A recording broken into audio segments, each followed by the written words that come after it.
Aquele que foi enviado voando tão impressionantemente foi obviamente Guy Gardoli. Ele agora tinha 3 cortes cauterizados em seu corpo, obviamente uma lesão das garras relâmpago do Berserk Boltibiar.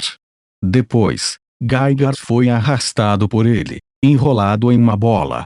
Uma força poderosa ondulou pela área mais uma vez, suprimindo as queimaduras relâmpago que Guy Gardoli havia sofrido. Afaste-se, ele gritou, a força espiritual varrendo para enviar alguns guardas voando imediatamente. Sucos de sangue e cérebro começaram a vazar de seus olhos e ouvidos, vazando como uma inundação. Muitos sacrifícios gostavam de atrair o apoio de ofertas para suprimir seus ferimentos. Pensando em sair, os olhos do governador de Laias brilharam ameaçadoramente. Summon Nigtal que uma enorme tatuagem de um falcão negro subitamente emergiu de sua testa. O grande falcão era tão vívido que parecia vivo, e depois que o governador emitiu um comando, o espírito da besta se transformou instantaneamente em um raio de luz. Um grito agudo soou quando subiu no ar, suas enormes asas se espalhando para apagar o céu. HMM. Este espírito besta. Lei Lin estava entre os espectadores ao longe, envolto em um manto negro enquanto assistia à batalha atentamente com seus olhos azuis. Uma fera gigante na estrela da manhã. Parece que o governador não está simplesmente brincando. Lei Lin sabia muito bem que o governador tinha pelo menos 4º posto. O Berserk Boltibiar que ele havia convocado anteriormente era apenas de nível 3, e obviamente era usado para brincar com Geiger e Guy Gardoli. Não, em vez disso, ele nem havia notado. Ele estava muito mais interessado nas profundezas do armazém e na presença oculta na adega. Lei Lin podia sentir uma força sanguínea aterrorizante se escondendo no subsolo que estava drenando a maior parte da força do governador. Por assim dizer, a força de uma estrela da manhã não era algo que um ancião como Guy Gardoli pudesse suportar.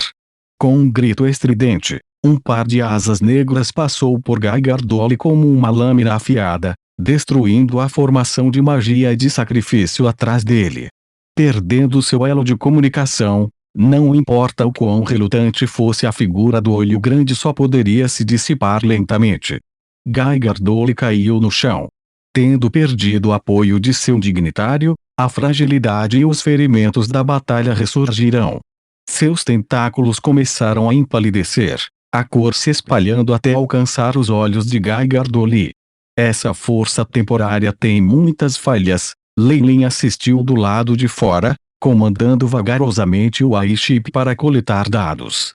Ele estava fazendo uso desse tempo para analisar os prós e contras dos sistemas de poder do mundo do purgatório. O caminho das ofertas é limitado pela força que pode fornecer. Não importa quão poderoso seja o sacrificador, esse poder é apenas emprestado. Quando a comunicação for interrompida ou o dignitário recuar, o sacrificador ficará preso numa situação terrível. Os olhos de Lei Lin piscaram. A informação mostra que há alguns que obtêm um bônus permanente em sua força ou melhorias raciais. No entanto, esses exigem enormes sacrifícios e até mesmo exigem o preenchimento de missões específicas, como oferecer sacrifícios de sangue de altos escalões de uma organização inimiga. O caminho das ofertas parecia muito primordial para Lei Lin. Ele estava até começando a suspeitar que esse sistema era o caminho original para o poder no mundo do purgatório. Nesse caso, Lei Lin acariciou seu queixo, subitamente pensando em outros aspectos. Provavelmente precisarei me envolver no treinamento do caminho das oferendas. Não pode ser superficial. Eu preciso ser proficiente nisso para completar o meu plano final.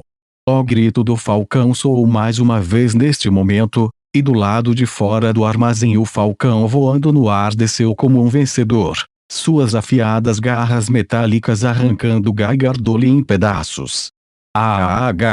Pai Geiger gritou de forma lamentável, mas não conseguiu escapar do seu próprio destino de morte. Vendo os 2 beholders perecerem um após o outro, a expressão de Lei Lin não mudou em nada.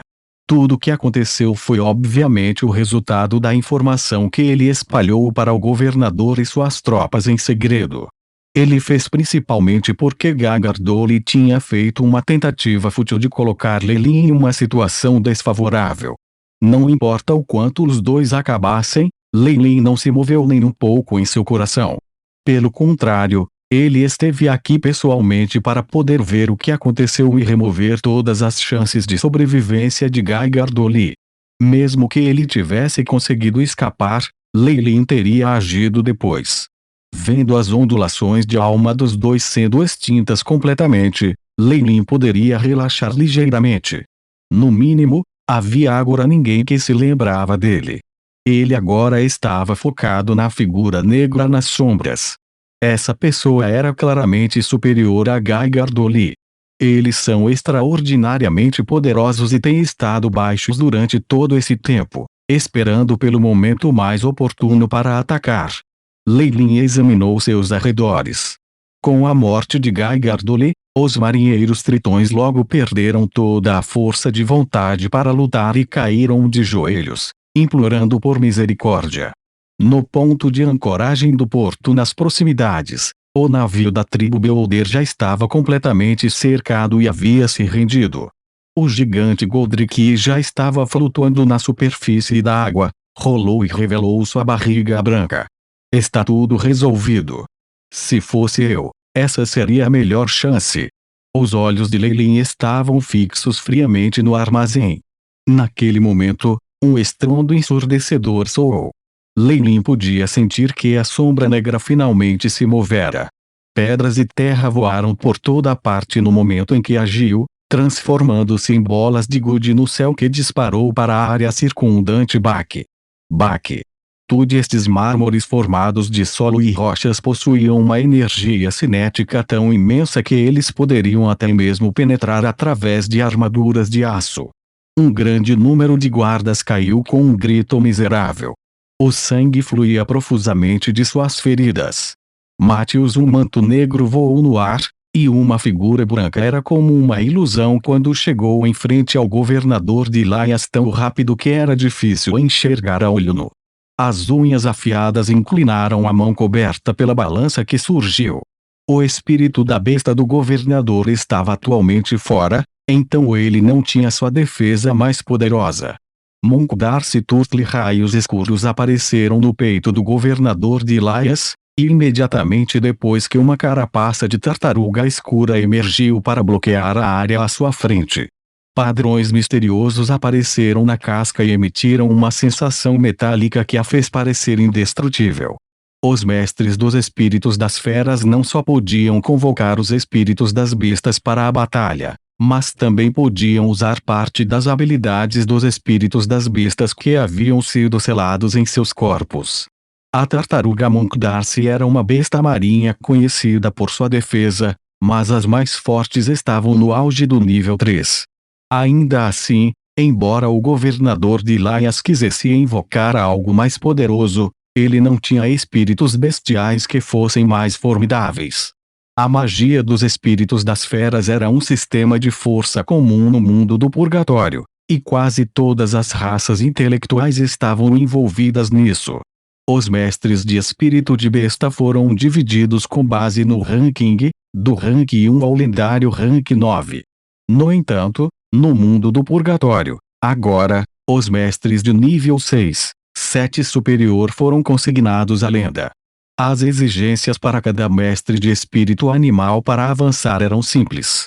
Era preciso selar espíritos bestiais poderosos e ter força vital suficiente para controlar os espíritos das bestas seladas. No entanto, os mestres do espírito das bestas que queriam avançar na classificação precisavam subjugar um espírito animal de um grau similar. Para avançar para um mestre espírita besta de nível 7, era necessário subjugar a alma de uma besta de nível 7 com Leus e selá-la em seu corpo.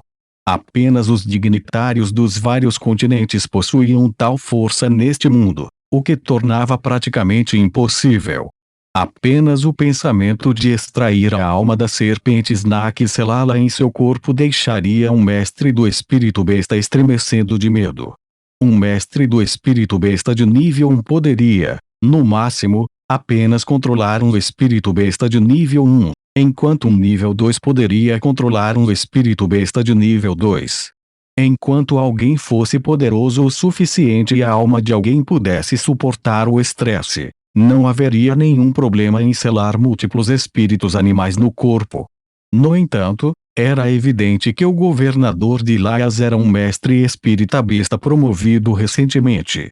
A criatura mais poderosa que possuía era o espírito besta de 4 Nitalque. Os outros estavam no nível 1 ou 2 e não seriam trazidos, porque eles só trariam vergonha para ele. Este grau 3 Monk Darcy Turtle era o espírito de besta mais poderoso que ele tinha deixado. Do ponto de vista de Leilin, um mestre de espírito de besta era muito parecido com um invocador. Embora os espíritos das bestas que podiam ser controlados fossem poderosos, o mestre era um ponto fraco. Não. Em vez disso, um mestre de espírito de besta recém-avançado está em um ponto fraco. A maior diferença entre um mestre espírito de besta e um invocador é que os mestres de espírito animal podem selar os espíritos das bestas em seus corpos e fazer uso de algumas das habilidades de um espírito besta. Se eles esperarem o tempo e selarem espíritos suficientes, ganharão muito poder. Leilin tocou seu queixo. Os espíritos das bestas selados dentro do corpo podem nutrir constantemente o próprio corpo e alma do mestre do espírito das bestas. Enquanto nenhum gargalo for alcançado, ele pode continuar avançando. Crash! Com apenas um ataque da palma da mão coberta de escamas de alabastro, a carapaça de tartaruga na frente do governador começou a se fragmentar, mostrando sua força poderosa. Quer fosse o Berserk Boltibiar ou o Nigtalk de antes, mesmo que estivessem apressados, ainda estavam distantes. O governador estava em uma situação muito terrível. No entanto, Leilin apenas assistiu friamente, não tendo nenhum plano para fazer sua jogada. Em sua opinião, o governador obviamente havia descoberto a outra parte e ainda mandou seu falcão noturno, evidentemente com planos próprios. De uma voz baixa que era distintamente feminina veio da pessoa que havia lançado o ataque furtivo. A figura de uma Piton branca apareceu de repente, emitindo uma aura de sangue que fez as pupilas de Leilin encolherem.